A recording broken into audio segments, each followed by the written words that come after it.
मत सोच कि तेरा सपना क्यों पूरा नहीं होता। हिम्मत वालों का इरादा कभी अधूरा नहीं होता।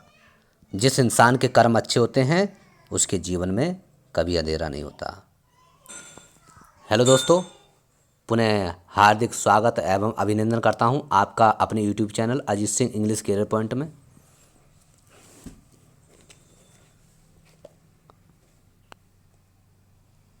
आपको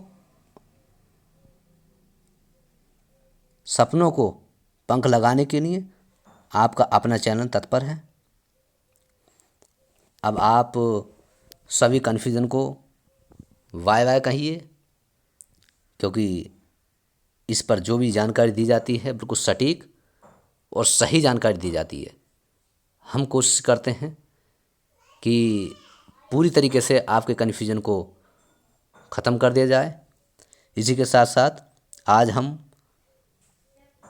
एज एज सो एज अर्थात एज एडजेक्टिव एज सो एडजेक्टिव एज के कन्फ्यूजन को ख़त्म करने के लिए मैं उपस्थित हुआ हूँ, क्योंकि इसमें सटल डिफरेंस है। इसके डिफरेंस को समझने में हम जो है बहुत मिस्टेक करते हैं। जो कंपटीशन में मोस्टली इस तरह का क्वेश्चन पूछा जाता है, तो हम इसके कन्फ्यूज़न को आज समाप्त करने के लिए ये मैं वीडियो लेकर आया हूँ। कोशिश करूँगा कि आपको जो है समझ में आए। अगर चैनल पर नए हैं तो चैनल को लाइक करें, सब्सक्राइब कर लें और बेल आइकन का बटन दबा दें। आइए दोस्तों, शुरू करते हैं कि एज का प्रयोग कहाँ करना है, सो एज का प्रयोग कहाँ करना है।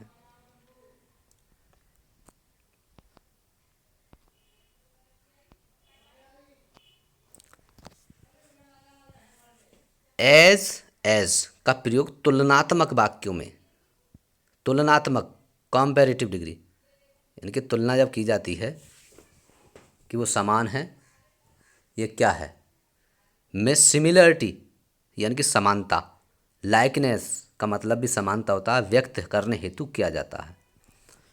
यानी कि एज का प्रयोग करते हैं हम समानता के रूप में करते हैं। एज का प्रयोग एफर्मेटिव वाक्यों में करते हैं। एज का प्रयोग एफर्मेटिव वाक्यों में करते हैं, नेगेटिव वाक्यों में नहीं करते हैं। इसका प्रयोग कभी भी नेगेटिव वाक्यों में नहीं करते हैं, सकारात्मक वाक्यों में इसका प्रयोग किया जाता है। एज के बाद एडजेक्टिव होगा और उसके बाद एज होगा। तो जब भी करें नेगेटिव वाक्य में इसका यूज कभी ना करें। कंपटीशन में क्या है,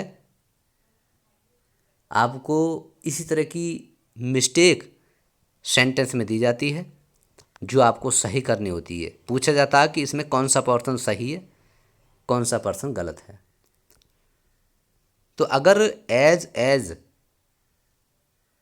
है तो हमेशा वो एफर्मेटिव में होगा सेंटेंस, नेगेटिव उसका कभी नहीं बनता है। इसको समझने के लिए हम कुछ एग्जाम्पल्स लेते हैं, उनके माध्यम से आप भली भांति समझ जाएंगे। जैसे फर्स्ट सेंटेंस है, हीरा इज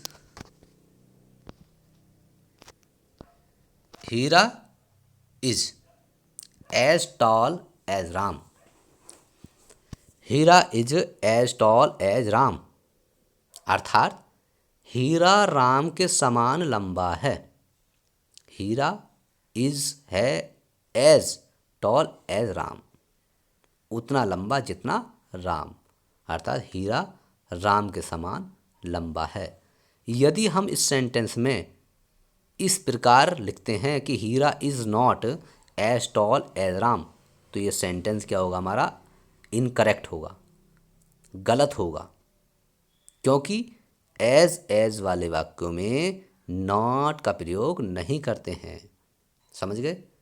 एज वाले वाक्यों में नॉट का प्रयोग नेवर, कभी नहीं करते हैं। सेकंड सेंटेंस है Salu is as intelligent as Ram. तो कंपैरिजन की जा रही है, तुलना की जा रही है कि सालू राम के समान बुद्धिमान है। सालू इज है एज उतनी इंटेलिजेंट बुद्धिमान एज जितनी राम। सालू उतनी बुद्धिमान है जितना कि राम, यानी कि इसमें भी कंपैरेटिव यानी कि कंपैरिजन की जा रही है कि सालू राम के समान बुद्धिमान है। इसमें अगर नॉट आ रहा है लगा हुआ तो वो सेंटेंस इनकरेक्ट होगा, गलत होगा। नॉट नहीं लगा सकते जहाँ पर एज का प्रयोग हो। थर्ड सेंटेंस है हमारा she is as beautiful as her sister. She is as beautiful as her sister, अर्थात शी वह इज है एज उतनी ब्यूटीफुल सुंदर एज जितनी हर उसकी सिस्टर बहन। शी वह उतनी सुंदर है जितना कि उसकी बहन, वह अपनी बहन के समान सुंदर है। दोनों में कंपैरिजन तुलना की जा रही है कि वह अपनी बहन के समान सुंदर है।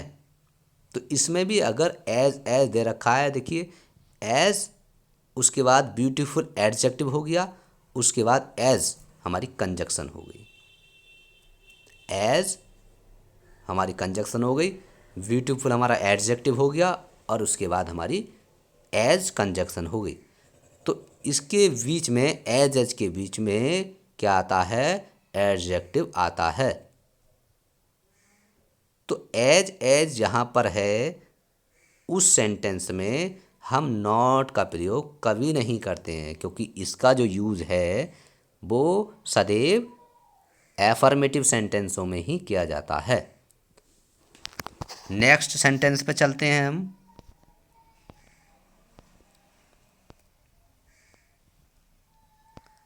जिस प्रकार फोर्थ है Ramesh is as wise as his father. Ramesh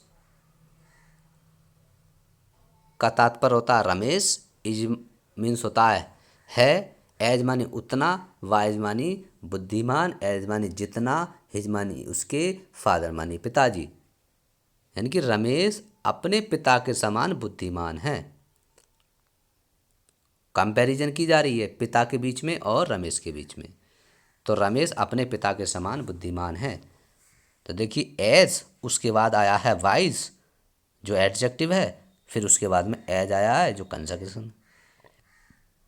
तो एज वाले वाक्य में नॉट का प्रयोग नहीं करते हैं।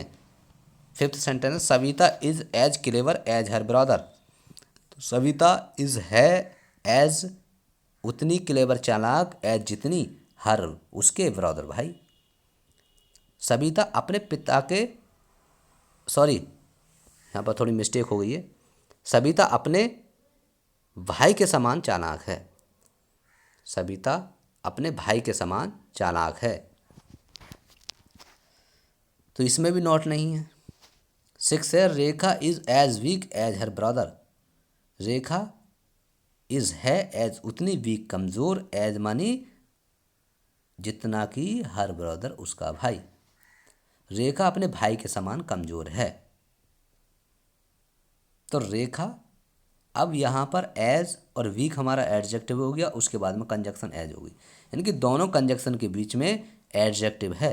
तो जहाँ पर एज का यूज हो वहाँ पर नॉट का प्रयोग कभी नहीं करते हैं। यही मिस्टेक होती है कि कंपटीशन में पूछा जाएगा ऐसे सेंटेंसों में एज दे रखा होगा और इसमें नॉट लगा रखा होगा, तो आपको क्या है ये नॉट नहीं लगाना है। यहाँ पर एज वाले वाक्यों में नॉट का प्रयोग नहीं करते हैं। अब हम समझते हैं सो और एज का प्रयोग देखते हैं।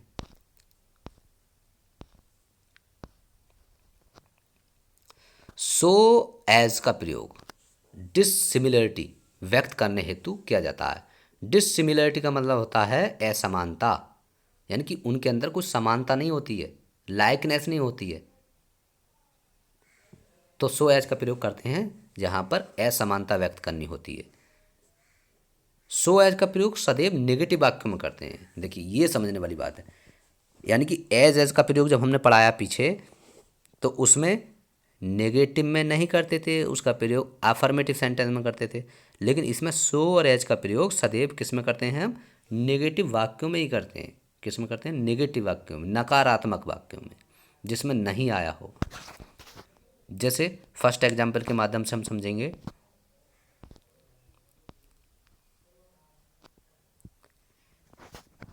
फर्स्ट है, Raju is not so wise as Rahim. तो राजू इज है, नॉट मानी नहीं, सो मानी उतना, वाइज मानी बुद्धिमान, एज मानी जितना, रहीम मानी रहीम। तो राजू रहीम जितना बुद्धिमान नहीं है। राजू रहीम जितना बुद्धिमान नहीं है, क्योंकि नेगेटिव है। तो इसमें असमानता है, उनके अंदर कोई समानता नहीं है। ठीक है। तो राजू क्या है? उतना बुद्धिमान नहीं है जितना कि रहीम। अगर ऐसे वाक्य में हम एज लगा देंगे तो सेंटेंस हमारा इनकरेक्ट होगा। जैसे कि Raju is not as wise as Rahim, तो हमने अगर सो के स्थान पर एज लगा दिया तो वो सेंटेंस हमारा गलत हो जाएगा, क्योंकि ये नेगेटिव सेंटेंस है। नेगेटिव सेंटेंस में सो और एज का यूज करते हैं, एज का यूज कभी नहीं करते हैं। सेकेंड एग्जाम्पल है, Ram is not so strong as Shyam. तो देखो, राम श्याम जितना बलवान नहीं। स्ट्रांग जो हमारा एडजेक्टिव है, उससे पहले सो हमारी कंजक्शन हो गई और उसके बाद एज हमारी कंजक्शन हो गई, और सेंटेंस हमारा नॉट आ गया, इसमें नेगेटिव हो गया। तो नेगेटिव सेंटेंस में हम एज का प्रयोग नहीं करते हैं, सो और एज का प्रयोग करते हैं। तो देखिए, सो और एज का प्रयोग हमने कर दिया। नेक्स्ट पर चलते हैं। थर्ड है, Sita is not so beautiful as Ram. Sita is not so beautiful as Rani. Sita Rani जितना सुंदर नहीं, क्योंकि नेगेटिव सेंस है ये। नेगेटिव वाक्यों में सो एज का प्रयोग किया जाता है। सो और ब्यूटीफुल हमारा हो गया एडजेक्टिव, उसके बाद में एज आ गया। नॉट आ गया इसमें तो सो लगाएंगे, एज नहीं लगाएंगे। फोर्थ है, she is not so intelligent as her brother. तो वह अपने भाई जितना बुद्धिमान नहीं। वह अपने भाई जितना बुद्धिमान नहीं, अर्थात उसका भाई ज़्यादा ही बुद्धिमान है। तो नहीं सेंटेंस वाले वाक्यों में क्या है? सो और एज का प्रयोग हमने किया है यहाँ पर। सो और इंटेलिजेंट हमारा एडजेक्टिव हो गया और एज आ गया, क्योंकि नेगेटिव सेंटेंस नॉट भी आया है, तो इसलिए यहाँ पर सो और एज का यूज करेंगे। फिफ्थ है, Rekha is not so clever as Meena. तो देखो, ये भी नेगेटिव सेंटेंस है, तो हमने सो का प्रयोग किया है और एज का प्रयोग किया है। तो रेखा मीना जितना चालाक नहीं। रेखा मीना जितना चालाक नहीं, यानी कि मीना ज़्यादा चालाक है रेखा से। तो यहाँ पर क्या है? समानता नहीं है दूसरों के गुणों में, यानी कि अगर गुण समान होते हैं तो वहाँ पर क्या है? एज का प्रयोग करते हैं। अगर समानता नहीं है तो वहाँ पर सो और एज का प्रयोग करते हैं, वो भी नेगेटिव सेंटेंस में, क्योंकि यहाँ पर नॉट दे रखा है, नॉट के बाद में सो आएगा, एज का प्रयोग कभी नहीं करते हैं। दोस्तों, इसके डिफरेंस को आप भली बात समझ गए होंगे। आई होप कि आपको वीडियो पसंद आ रही होंगी और आप समझ रहे होंगे। दोस्तों, चैनल पर नए हैं तो मैं पुनः आग्रह करता हूँ कि लाइक करें और सब्सक्राइब करें। जय हिंद, जय भारत।